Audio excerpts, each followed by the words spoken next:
Good day, I'm Stephen McHugh and this is your JIS News for Monday, July 19, 2021. Government will soon be rolling out a training program to inform members of the education sector how to treat with gender-based violence. Education Minister Fable Williams made the announcement last week as she welcomed the Sexual Harassment Protection and Prevention Bill that was passed in the House of Representatives.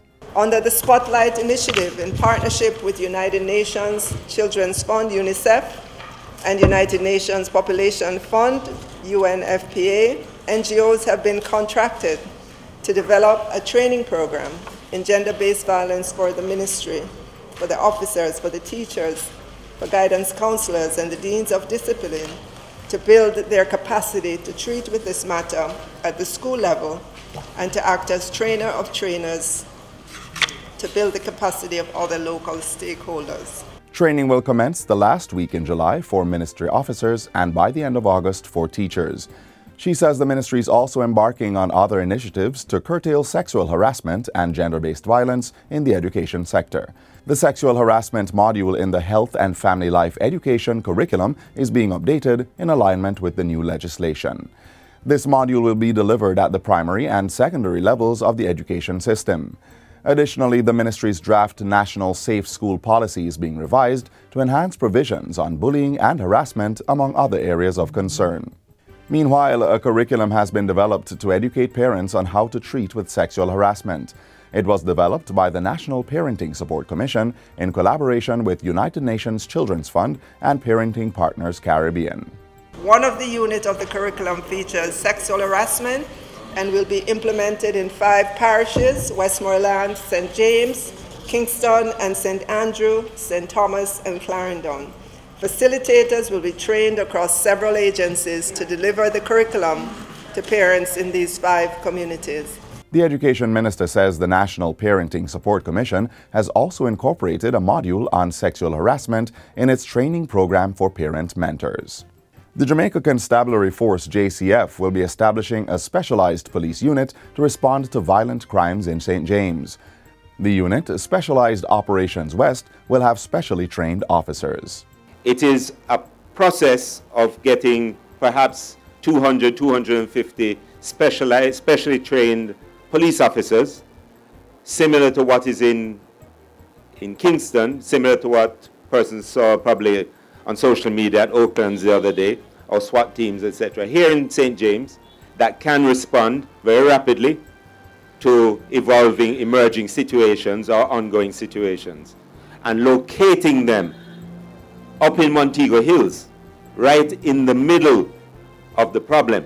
To assist with this mobilization, Commissioner of Police Major General Anthony Anderson says the force has tripled its capacity to train police officers. Since April, the JCF has graduated 254 constables, with another 712 recruits currently in training. What I'm producing are young Jamaicans who are professional law enforcement officers, who are highly trained, who are adaptable, who can deal with a domestic situation, can help somebody to cross the road, or they can face danger and violence. Commissioner Anderson was speaking at the recent opening of the upgraded Mount Salem Police Station. In related news, $320 million has been spent on social investment and intervention programs in the Mount Salem Zone of Special Operations. That's according to the Jamaica Social Investment Fund, JSIF, which is leading government's build phase in the zone. JSIF's Managing Director Omar Sweeney says the funds have been spent on removing zinc fence, road rehabilitation, youth engagement, skills training, solid waste management, beautification, and infrastructure upgrades to light and water. There are plans to sign a contract for rehabilitation works to the Mount Salem Primary and Infant School in August. And the commitment to accelerate land regularization and titling is now taking shape. We have started that work. We're about midterm with respect to getting the land surveyed and being able to splinter and identify the titled properties. So that will be the last major aspect or intervention that would be required in this Mount Salem from a social intervention standpoint. And so we will continue to work and support the community.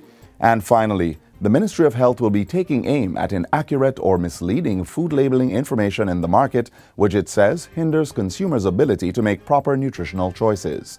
The need for intervention was highlighted in the results of a study on the assessment of fats in the Jamaica food system. The study, which sought to determine the concentrations of trans fatty acids in commonly consumed Jamaican foods, was unveiled during a virtual launch last week. It reveals that the labels on some packaged foods contain incorrect nutritional information or provide no information on certain ingredients, including unhealthy fats. Minister of Health and Wellness Dr. Christopher Tufton says the findings will be used to formulate a plan of action, which will be discussed with the relevant stakeholders and eventually brought to Cabinet for its approval. It is frightening to me that if I go to the supermarket and I take up a label and I look and I read 0 trans fat, but then when it's subject to the scientific test, you find that there is a level of trans fat in that particular item. As far as I'm concerned, that represents misleading information, misleading advertising, and we have a duty to correct that wrong. The study was conducted by the Ministry of Health in collaboration with the CARICOM Food and Nutrition Project, the Global Public Health Initiative Resolve to Save Lives, and the University of Technology. Lead researcher on the study, Professor Fitzroy Henry, says it has revealed that Jamaicans are consuming too much unhealthy fats, such as trans fats. The findings from the study will set the foundation to help the country meet the World Health Organization's goal of eliminating trans fats by 2023 and implementation of PAHO's plan of action to eliminate industrially produced trans fats by 2025. And that's it for JIS News Today. I'm Stephen McHugh. Thanks for watching.